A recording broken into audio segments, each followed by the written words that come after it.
In a world of crime, in a world of uncertainty, when all hope seems lost and there doesn't seem like anyone is there, who can you call on? It's me, Orca Girl. Orca Girl, a superhero that can make a difference. Oh dear, someone forgot to reset the air conditioning in the Butter Sculpture Hall of Fame. All of the great works of art are melting. Somebody do something. Fear not, honest citizen. I, with my Arctic spray, will save the day. Amazing. What would we in Meropolis do without our brave and stupendous hero? Let's hope we don't have to find out. Later, whilst working her day job at the yearly tuba. What is it, Hopkins? Hello, Orca Girl. It would seem the city is about to be struck by a massive tidal wave. Great leaping salmon! What are we going to do? I suggest that you get to the beach and warn the people there. I'll call Dolphin Lady to come help out. But I'm the superhero here. Dolphin Lady is the superhero of Neptune's Cove. Well, okay. If you think you can handle a tidal wave by yourself, then I won't bother making the call. I see your point. Give her a call. I'm going to the beach. Will our piebald porpoise protector preserve the populace from peril? Find out next time in the amazing adventures of Orca Girl. And now we return you to your previously scheduled program.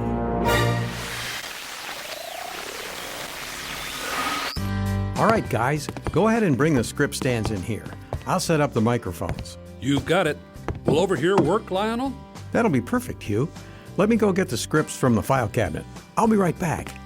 Wow, this place is incredible. My dad had a garage like this when I was a kid. I'll bet your dad didn't have an old radio like that, though. Whoa, that's a relic. Does it still work? Knowing Lionel Jacobs, it probably does more than just work. Can I help you? Oh, hey kid, I didn't know you were there. Yeah, I noticed. I'm Laura. I'm Brian, and this is Hugh. Pleasure. Yeah, me too. Are you guys gonna be here for long? I was gonna keep reading comic books. Well, we were going to be practicing a script for church. That's right. It's not going to take us a very long time, though. Oh, I like drama scripts. What's it about? It's a story from the Bible. You see... Mr. Jacobs, are you here? He's inside the house, Kyle. Meet Brian and Hugh. Oh, hey. Will he be back soon? Should be. What's that you've got there? Oh, you know, voting signs. I was going to ask if I could put some up in his lawn. Voting signs? Sure. I'm not old enough to vote, so I figured the next best thing I could do is put signs up all over the neighborhood telling people who to vote for. Is that why people do that? Sure. I mean, we don't want to get the wrong president. The country could collapse. Only by electing the right man for the job will we secure our future. Where did you hear that? Some guy said it at the barbershop. What's up, Hugh? This whole thing about pinning all our hopes on a leader sounds really familiar. Oh, yeah, that's like the script we're performing this weekend. Script? They're doing one of Mr. Jacobs' scripts for church. They're here practicing. At least we will be once Lionel gets back. While we wait for him, can we listen to the radio? Sure, that sounds fun.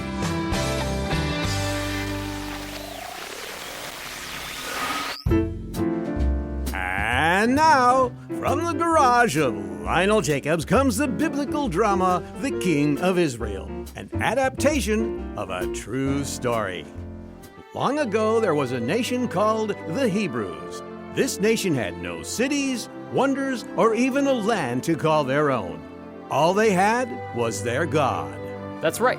God freed us from a life of slavery in Egypt and is taking us to a land that he has prepared for us.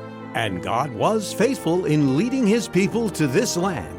And by his power, they were able to settle down, build cities, and make lives for themselves.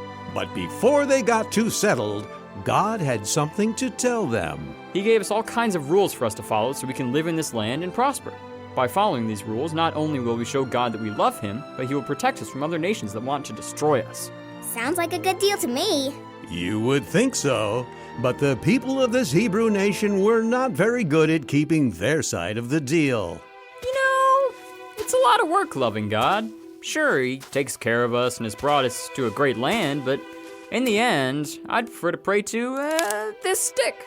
Wait, they stopped loving God and started praying to sticks? Among other things. You see, the nations around Israel had... Wait, Israel? What's that? It's what we called our country, named after our great ancestor. Sounded a little better than Hebrew land. Good point. Go ahead, Mr. Jacobs. The nations around Israel had lots of different fake gods they prayed to. These gods were typically statues made out of gold or rock or sticks. But why? That's kind of silly. You're right, but they didn't know that.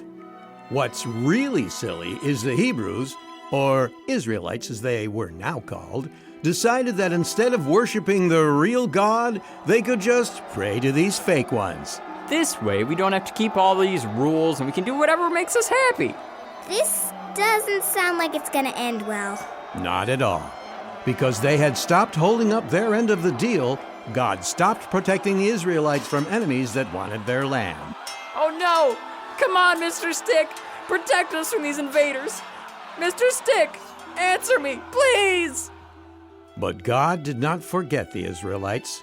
In the middle of these hard times, they would cry out to the real God to help them, and He would send great leaders called judges to save them. But as soon as they did, Good job, Mr. Stick. All the bad guys are gone, and it's all because of you. Oh boy. it was a little sad. And eventually the Israelites started to notice a pattern. You know, all this praying to sticks just doesn't work. You think? Who is this? I am Samuel, the last judge of Israel. As I was saying, we need to try something else. Ah, finally. Yes, I think we all need to worship God and follow His laws. Nah, that's not it. I'm pretty sure it is. Just put God in charge and... That's it. We need someone in charge, just like all of our enemies that are powerful. We need a king. You got to be kidding me. Samuel was really upset. God had put him in charge of leading the people, and though he had tried to teach them to follow God, they wanted someone else. I have failed you, Lord. I have failed you. But he didn't. It was the Israelites that were doing what was wrong, not Samuel. That's true. And God told Samuel that. His people had not rejected Samuel, but God. And so God had decided to give them what they wanted. But it wasn't going to be at all as good as they thought it would be. What do you mean? What happened? We'll find out right after this. We now return to the story of the King of Israel. The people of Israel had spoken. We want a king. We want a king. Okay, listen up, you guys. God has heard your complaints, and He has decided to give you a king. Yeah! But He gives you this warning. The king will be a harsh master. He will tax you, take your animals and food, and make your children serve in his army. He will... Blah, blah, blah. Enough of the doom and gloom, Samuel. Bring us our king. Okay, I'll go get him. Where'd he go? I just had him around here. Once they had found the man God had decided to make king, everyone was very excited. Hi, everyone. I'm Saul. Nice to meet you. You're so tall. Yeah, well, that's just, You're so strong. gotta work out. He's perfect. Exactly what we wanted. Thanks, Samuel. Oh, please, don't thank me. Please, seriously, don't. And so Samuel proclaimed Saul as king. Right away, Saul became a good king. With God's help, he defeated the enemies that were attacking Israel, and while he did that, Samuel called the people together. All right, you guys, listen up. God has done a lot for you. He brought you out of slavery. He gave you a great land. He forgave you when you started praying to fake gods. And He forgave you when you prayed to fake gods again. And, well, yeah, you did that a lot. And now, after all this, you still didn't want to follow Him? Instead, you wanted a king, someone you could follow instead of God. Well, now you've got Him. And now I have another warning for you. You must serve God and the king. If you do, things will go well with you. But if you don't, well... It was then that the Israelites knew they had done the wrong thing when they had asked for a king and begged God and Samuel not to hurt them. Just remember this warning, or else you and your children will be swept away.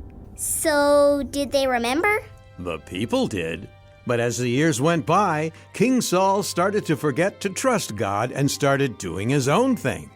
Well, it wasn't that bad. I just kind of made bad promises and disobeyed God a few times and lied a few times.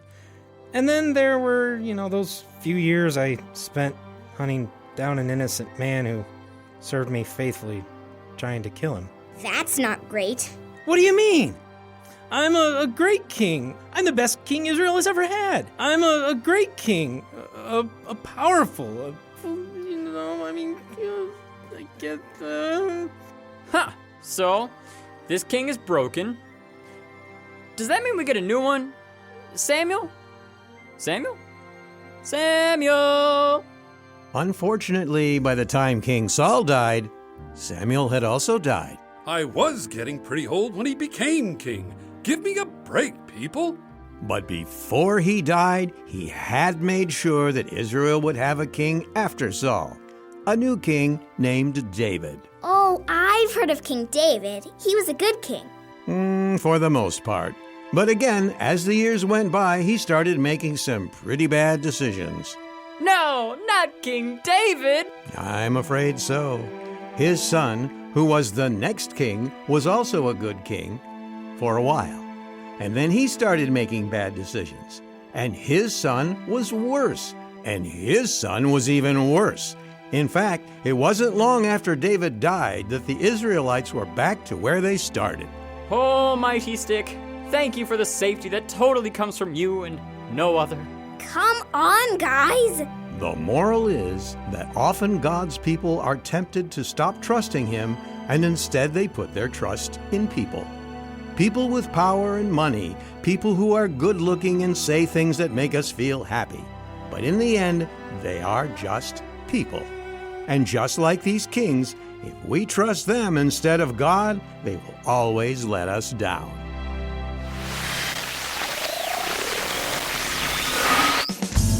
Well, that was a lot of fun. Are we going to run through the King Saul drama again, or are we done for the day? I think we're done. Unless you want to run through anything specific, Brian? Nope. You good, Hugh? I'm good. Great. I'll start packing up the script stands and getting them back into the truck. I'll give you a hand. Oh, thanks, Lionel. Are you doing all right, Kyle? You look like something's on your mind. Yeah, I was just thinking about the moral of the drama. Not putting your trust in people instead of God. It just got me thinking about these election signs. Yeah, the story sounded a lot like what's going on in America right now. People wanting a leader. It's really close. So I was wondering, is voting for a president wrong? Well, I think things are a little different in a democracy. What's a democracy? Well, it's like, I'll have Lionel explain it. What he means to say is our country has a different way of getting new leaders. Back in Bible times, countries fought and used war to decide who was in charge. These days, most countries choose who they want to rule. And in America, there are laws to make sure this happens peacefully. Yeah, that's what an election is. But if that's not wrong, then what's the moral of Saul's story got to do with it? Well, Kyle, a lot of the time people, especially Christians, think that a president is the answer to all of the problems in our country. We sometimes think that violence, hatred, and corruption will all go away if we can just get one person into the White House. The thing is, no presidents or senators or judges or anyone else can take away all the problems from our world. Except for God. That's why we need to trust Him instead of some guy living in a big white mansion. Like it says in Psalm 118, verse 8, and Psalm 146.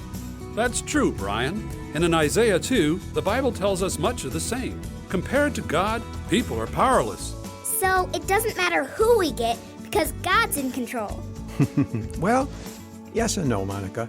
God is in control, and nothing will stop what He has planned. But that being said, when we do have a chance to choose who is put in charge, we should be responsible with this great gift. Responsible? What do you mean? It's an important choice to make. By voting for someone, you are saying that you trust them to do the right thing. The thing is, like it says in Romans 3, no one is perfect. So when we go to vote for a president, or anyone really, we need to be careful and trust in God's power to change the world, not people. Huh. All this sounds really complicated. No wonder people wait until they're older to vote. Yeah, and now it makes sense why my parents are happy when all this election stuff is over. I'm just a kid and my head hurts thinking about it. Well, speaking of things being over, everything's loaded into the truck. Want to meet us at the church, Lionel? I'll be right behind you guys. See you later, kids. Bye. Yeah, we should head out too. I've got to talk to my mom and dad about this stuff and these signs. Sounds like a good conversation. Want to turn off the radio on your way out? I've got